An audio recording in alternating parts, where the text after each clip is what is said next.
Hello student, welcome to my channel chemistry adventure. तो हम इसके दो लेक्चर रिकॉर्ड कर चुके हैं। थर्ड लेक्चर चल रहा है अपना और थर्ड लेक्चर में अपन केमिकल इक्वेशन के बारे में पढ़ेंगे। देखो, इससे पहले हमने क्या क्या पढ़ चुका है। हम इससे पहले बहुत सारी चीज़ें पढ़ चुके हैं। देखो, सबसे पहले हमने देखा कि चेंजेस क्या होते हैं, चेंजेस कितने तरीके के होते हैं। चेंजेस दो तरीके के होते थे, फिजिकल और केमिकल। फिजिकल चेंज पढ़ा हमने अलग से, फिर केमिकल चेंज पढ़ा, फिर हमने केमिकल रिएक्शन पढ़ी, जो कि केमिकल चेंज को ही क्या बोलते थे हम, केमिकल रिएक्शन। ये बात अपनी हो गई थी, ठीक है बेटा। फिर हमने एक केमिकल रिएक्शन के कैरेक्टरिस्टिक्स देखे थे, ठीक है। जैसे स्टेट चेंज हो रही थी, कलर चेंज हो रहा था, पीपीटी बन रही थी, ठीक है, ही वो टेम्परेचर चेंज हो रहा था, ये सारी चीजें हमने पढ़ ली है, ठीक है बेटा। तो अब केमिकल इक्वेशन का रिप्रेजेंटेशन देख रहे हैं। देखो, केमिकल इक्वेशन क्या होती है, हमें केमिकल इक्वेशन की जरूरत क्या पड़ी। देखिए भाई, मान लो अगर कोई रिएक्शन हो रही है, हम उसे लिखेंगे जैसे कि मैग्नीशियम ने रिएक्शन की ऑक्सीजन से, तो इस तरीके से अगर हम लाइन बना के लिखेंगे बेटा, तो ये बहुत लंबी लाइन हो जाएगी बेटा। तो इसके शॉर्ट रूप को ही हम क्या बोलते हैं बेटा, केमिकल रिएक्शन। यानी जो भी रिएक्शन अपनी हो रही है उसको सिंपलेस्ट फॉर्म में लिखना ही हमारा क्या होता है बेटा, केमिकल इक्वेशन। समझ गए मेरी बात बेटा? मैं फिर बता देता हूँ इसकी जरूरत हमें क्यों पड़ी। इसकी जरूरत हमें इसलिए पड़ी क्योंकि अगर हम केमिकल रिएक्शन को वैसे लिखेंगे लाइन वाइज, तो बहुत लेंथी और लंबी रिएक्शन हो जाती है, तो हम उसको याद करना बहुत मुश्किल हो जाता है। इसीलिए हम किसकी हेल्प लेते हैं बेटा, केमिकल इक्वेशन की हेल्प लेते हैं, ठीक है बेटा। तो केमिकल इक्वेशन हमारे तीन तरीके की होती है, ठीक है बेटा। केमिकल इक्वेशन कितने तरीके की होती है, तीन तरीके की। देखो, सबसे पहली इक्वेशन है बेटा वर्ड इक्वेशन। कौन सी है बेटा, वर्ड इक्वेशन। दूसरी है अपनी स्केलेटल इक्वेशन और तीसरी है अपनी बैलेंस इक्वेशन। एक नंबर वर्ड इक्वेशन, दो नंबर स्केलेटल इक्वेशन और तीन नंबर बेटा बैलेंस इक्वेशन। अपने सिलेबस में जो बहुत ज्यादा यूज हो रही है वो बैलेंस इक्वेशन हो रही है। कौन सी हो रही है भाई, बैलेंस इक्वेशन, ठीक है बेटा। देखिए क्या होता है, देखिए वर्ड इक्वेशन। अब वर्ड इक्वेशन के अंदर here reactant and product, here reactant and product represented by word, यानी उनके नाम से रिप्रेजेंट किए जाते हैं, ठीक है भाई। यानी कि यहाँ पर रिएक्टेंट और प्रोडक्ट उनके नाम से रिप्रेजेंट किए जाएंगे। फॉर एग्जांपल देख बेटा, जैसे मान लो मैग्नीशियम प्लस ऑक्सीजन क्या बनेगा, सॉरी ऑक्सीजन को भी हम वर्ड में ही लिखेंगे बेटा, ऑक्सीजन। और ये क्या बन गया बेटा, मैग्नीशियम ऑक्साइड। तो यहाँ पर जो रिएक्शन हो रही है हमने उनको वर्ड में लिखा। किस में लिखा बेटा, वर्ड में। देखिए बेटा, कुछ रूल है वो मैं बता देता हूँ। देखिए बेटा, इस एरो के लेफ्ट साइड के इनको रिएक्टेंट बोलते थे, राइट साइड के वालों को प्रोडक्ट बोलते थे, ठीक है बेटा। अगर एक से ज्यादा रिएक्टेंट है तो उनके बीच में प्लस का साइन लगाएंगे। ऐसे ही अगर एक से ज्यादा अपने प्रोडक्ट बनेंगे तो उनके बीच में भी प्लस का साइन लगाएंगे। समझ गए मेरी बात बेटा? तो ये वर्ड इक्वेशन के अंदर हम जो भी एलिमेंट रिएक्शन कर रहे हैं या कोई भी कंपाउंड रिएक्शन कर रहा है तो उसको हम वर्ड में लिखेंगे, ठीक है बेटा। जैसे कि ये रिएक्शन होगी, अगला एग्जांपल देखिए बेटा, ठीक है, hydrogen plus oxygen equal to water, sorry arrow water. यानी कि यहाँ पर देखो, हाइड्रोजन ने किससे रिएक्शन की बेटा, ऑक्सीजन से, और हमें क्या मिला बेटा, वाटर। तो यहाँ पर जो भी रिएक्शन कर रहे हैं प्रोडक्ट और रिएक्टेंट, उनको हमने वर्ड में लिखा। किस में लिखा भाई, वर्ड में। और वर्ड में लिख देंगे तो कौन सी इक्वेशन हो जाएगी, वर्ड इक्वेशन। समझ में आ गया भाई, ठीक है। अगली कौन सी, स्केलेटल इक्वेशन। स्केलेटल इक्वेशन का कुछ भी सीधा सा मतलब ये है बेटा कि जो यहाँ पर आपने वर्ड में लिखी है उन्हीं चीजों को अगर हम उनके जो भी सिंबल है, यानी जो भी एलिमेंट के सिंबल है या जो भी उनका फॉर्मूला है, उनके रूप में अगर उनके टाइप में हम इनको लिखते हैं तो वो क्या हो जाएगी बेटा, हमारे स्केलेटल इक्वेशन। लेकिन स्केलेटल इक्वेशन में बेटा रिएक्टेंट, वो जो number of atom reactant side और प्रोडक्ट साइड बराबर नहीं होते। समझ गए? बराबर किसमें होंगे, अपने बैलेंस इक्वेशन में। समझ गए? यानी कि स्केलेटल इक्वेशन क्या है बेटा, जो वर्ड इक्वेशन है उसको अगर हम सिंबल या किसमें बेटा उसके फॉर्मूला के रूप में लिख देंगे तो वो हमारी स्केलेटल इक्वेशन बन जाएगी। देखो जैसे ये इस इक्वेशन को मैं इसके उसमें लिख दूं बेटा, किसमें लिख दूं, सिंबल में। मैग्नीशियम का रिप्रेजेंटेशन क्या होता है, Mg प्लस O2, और यहाँ पर क्या बन जाएगा भाई साहब, MgO। तो देखो यहाँ पर हमने इन चीजों को वर्ड में लिखा तो वर्ड इक्वेशन, और यहाँ पर हम इनको सिंबल में रख रहे हैं तो कौन सी, स्केलेटल इक्वेशन। अब देखो, इधर ऑक्सीजन 2 है, इधर मैग्नीशियम 1 है, इधर मैग्नीशियम 1 है, इधर ऑक्सीजन कितनी, 1 है, तो बैलेंस नहीं है भाई। यानी कि number of atom on reactant side is not equal to product side. तो कौन सी इक्वेशन है बेटा, स्केलेटल इक्वेशन। और बैलेंस इक्वेशन क्या होगा बेटा, स्केलेटल इक्वेशन को अगर हम बैलेंस करके लिख देते हैं, यानी कौन सी इक्वेशन को बेटा, स्केलेटल इक्वेशन को अगर बैलेंस करके लिख देते हैं तो वो हमारी कौन सी हो जाएगी बेटा, बैलेंस इक्वेशन। जैसे फॉर एग्जांपल देखो मैग्नीशियम इधर plus O2 equal to 2MgO, तो मैग्नीशियम इधर देखो, इधर मैग्नीशियम भी 2 है बेटा, है नहीं, इधर ऑक्सीजन भी 2 है, इधर मैग्नीशियम 2 है और ऑक्सीजन भी 2 है, ठीक है।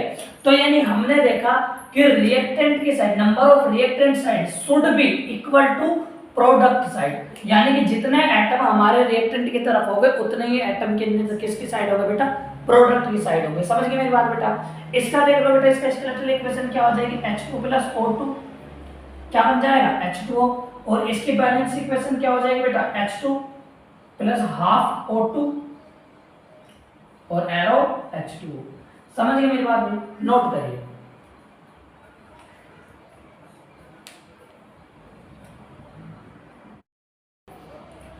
तो चलो हमने देखो केमिकल इक्वेशन पढ़ ली। केमिकल इक्वेशन कितने तरीके की होती थी, 3 तरीके की। कौन कौन सी होती थी बेटा केमिकल इक्वेशन अपनी 3 तरीके की, एक तो होती थी वर्ड इक्वेशन, दूसरी कौन सी होती थी स्केलेटल इक्वेशन, और तीसरी कौन सी होती है बैलेंस केमिकल इक्वेशन, ठीक है भाई।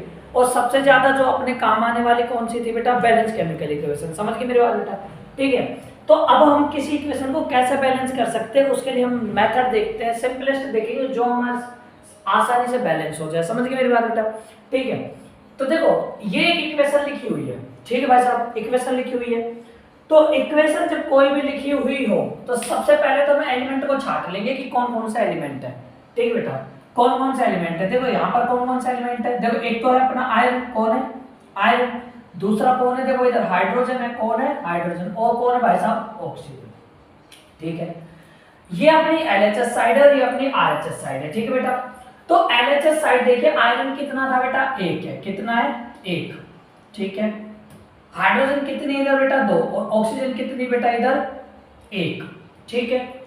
RHS साइड देखिए आयरन कितने बेटा 3, ऑक्सीजन कितनी है बेटा 4, और हाइड्रोजन कितनी है बेटा 2। समझ गए।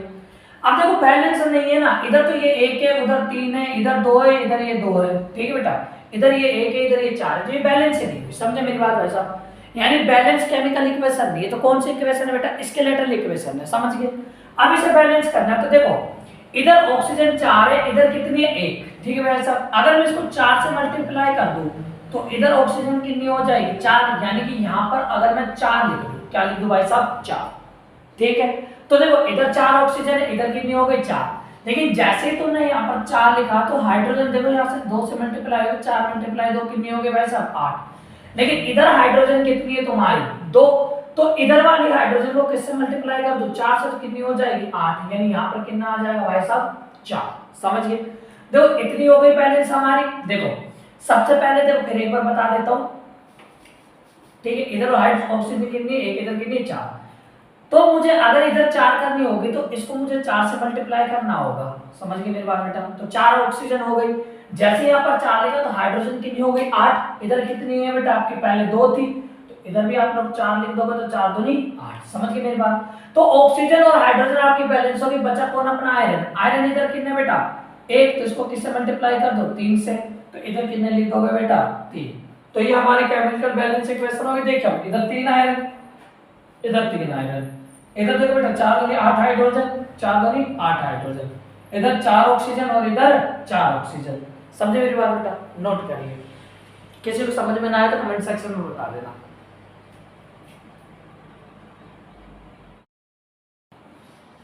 देखो ये अपने केमिकल इक्वेशन तक हो गया, मोस्ट ऑफ पार्ट अपना इस चैप्टर का हो गया है। अब अपने देखो एक तो केमिकल रिएक्शन के टाइप बचे हुए थे, और क्या बचा हुआ था, कोरोशन बची हुई है और रस्टिंग बची हुई है ना, और एसिडिटी बची हुई है। बस ये चीज़ें बची हुई है, फिर उसके बाद अपना चैप्टर कंप्लीट हो जाएगा। थोड़ा बहुत बचा हुआ है, मतलब कि कोशिश करेंगे कि 2 अपने लेक्चर में इसको कवर कर ले, ठीक है। देखिए टाइप ऑफ केमिकल रिएक्शन सबसे पहले मोर मेनली मेजरली 5 तरीके की होती है, लेकिन देखते हैं अपन मेजरली जितनी भी होती है अपन पढ़ते हैं, ठीक है बेटा। पहली होती है अपनी कॉम्बिनेशन रिएक्शन। कौन सी होती है, कॉम्बिनेशन। नाम का ये अर्थ देखिए बेटा, कॉम्बिनेशन, यानी कॉम्बिनेशन बनेगा, यानी आप जोड़ोगे तब तो जैसे मान लो आप लोग शर्ट लाते हो पैंट लाते हो, फिर उनका अपन जोड़ा बनाते हैं कि भाई ये वाली शर्ट इस पैंट के साथ मैच कर जुड़ी, तो जुड़ने को क्या बोला आपने बेटा, कॉम्बिनेशन, यानी दो चीजें लाए, या उसके साथ अपन और भी चीजें एडजस्ट कर सकते हैं। मान लो जैसे आपको टाई पहननी हो, जैकेट पहनना हो, ब्लेजर पहनना हो, तो इन सबको मिलाकर अपन एक कॉम्बिनेशन बनाते हैं। कॉम्बिनेशन का मतलब यही हो गया जुड़ना या सिंथेसिस या एडिशन, केमिकल रिएक्शन, समझ गए। इसका क्या मतलब होता है बेटा, इसका मतलब होगा reaction in which single product, यानी एक सिंगल प्रोडक्ट बनेगा किससे बेटा, टू और मोर देन टू रिएक्टेंट, समझ गए मेरी बात बेटा, मोर रिएक्टेंट, समझ गए। यानी कम से कम दो रिएक्टेंट होने चाहिए, और दो से ज्यादा रिएक्टेंट कितने भी हो सकते हैं, आपस में मिलकर एक सिंगल प्रोडक्ट बनाएंगे, उसे क्या बोलते हैं बेटा, कॉम्बिनेशन रिएक्शन, समझ गए मेरी बात बेटा। देखिए कैसे रिप्रेजेंटेशन क्या होगा, देखिए रिप्रेजेंटेशन हो जैसे मान लो ए और बी, देखो बेटा, ए अलग रिएक्टेंट है, बी अलग रिएक्टेंट है, तो दो रिएक्टेंट और दोनों ने मिलकर देखो ए बी एक सिंगल रिएक्टेंट बनाया, तो इस तरीके के रिएक्शन को कॉम्बिनेशन रिएक्शन बोलते हैं, समझ गए मेरी बात बेटा। तो रिएक्शन का सीधा सा मतलब है बेटा कि टू और more reactant are combined to form a single product are known as combination reaction, समझ गए मेरी बात बेटा, ठीक है। अब इसका एग्जांपल क्या हो जाएगा, देखिए मैग्नीशियम और ऑक्सीजन, बेटा ये दो रिएक्टेंट हुए, कितने हुए बेटा, टू रिएक्टेंट, ओके। पहली शर्त होगी बेटा कि रिएक्टेंट दो या दो से ज्यादा है, समझ गए मेरी बात बेटा। देखिए सिंगल प्रोडक्ट बना, क्या बना बेटा, सिंगल प्रोडक्ट, तो कौन सी रिएक्शन हुई अपनी बेटा, कॉम्बिनेशन रिएक्शन। इधर देखिए बेटा, ये अपने देखिए दो रिएक्टेंट है, और दो रिएक्टेंट से सिंगल अपना रिएक्टेंट बना, वो सॉरी सिंगल प्रोडक्ट बना, तो कौन सी रिएक्शन हो जाएगी बेटा, कॉम्बिनेशन रिएक्शन। अब देखिए सीओ के नाम देखिए बेटा, इसको क्विक लाइन भी बोलते हैं, ठीक है बेटा, खाली लाइन भी बोल लेते हैं, कैल्शियम ऑक्साइड भी बोलते हैं, ब्रस्ट लाइन भी बोलते हैं, ये इसके नाम है, नाम बहुत इंपॉर्टेंट है बेटा, याद रखना। ये इसको कैल्शियम हाइड्रोक्साइड है, क्या है बेटा, इसका साइंटिफिक नेम क्या है, कैल्शियम हाइड्रोक्साइड, ठीक है। और कैल्शियम हाइड्रोक्साइड का अदर नाम क्या है बेटा, lime water, Salt lime and white wash and lime wash, ठीक है बेटा। देख क्या होता है, सबसे पहले हम इसकी रिएक्शन कराते हैं वाटर से, करा दे बेटा, तो हमारे पास कैल्शियम हाइड्रोक्साइड मिल गया। अब इस कैल्शियम हाइड्रोक्साइड को क्या अपन दीवारों पर लगा देते हैं बेटा, तो ये कैल्शियम हाइड्रोक्साइड क्या करता है, 2 से 3 दिन बाद CO2 से, यानी एटमॉस्फेयर में, एयर में जो भी CO2 प्रेजेंट है बेटा, उस CO2 से क्या कर लेगा बेटा, रिएक्शन कर लेगा, और रिएक्शन करके कैल्शियम कार्बोनेट बना लेगा, क्या बना लेगा बेटा, कैल्शियम कार्बोनेट। मैं यहीं पे बता देता हूँ कि ये किससे रिएक्शन करेगा बेटा, CO2 से क्या बना लेगा, CaCO3 और वाटर, ठीक है बेटा। तो CaCO3 वाटर तो इवेपोरेट हो जाएगा, और बेटा जो कैल्शियम कार्बोनेट है इसकी वजह से अपनी दीवारें बेटा शाइनी सरफेस, यानी शाइन चमकती है, समझ गए। अरे कड़ी जानते हो ना, कड़ी करना, तो गांव में वही होती है, जो कड़ी होती है वो ऐसी होती है कि आप सबसे पहले कैल्शियम कार्बोनेट चूना लाते हो, उसको पानी में भिगोते हो, कैल्शियम हाइड्रोक्साइड बनता है, फिर उसको दीवार पर लगा के छोड़ देते हो, फिर वो कैल्शियम कार्बोनेट में कन्वर्ट हो जाता है, जिसके कारण दीवारों को व्हाइट कलर आ जाता है, समझ गए मेरी बात बेटा, ठीक है, नोट करिए।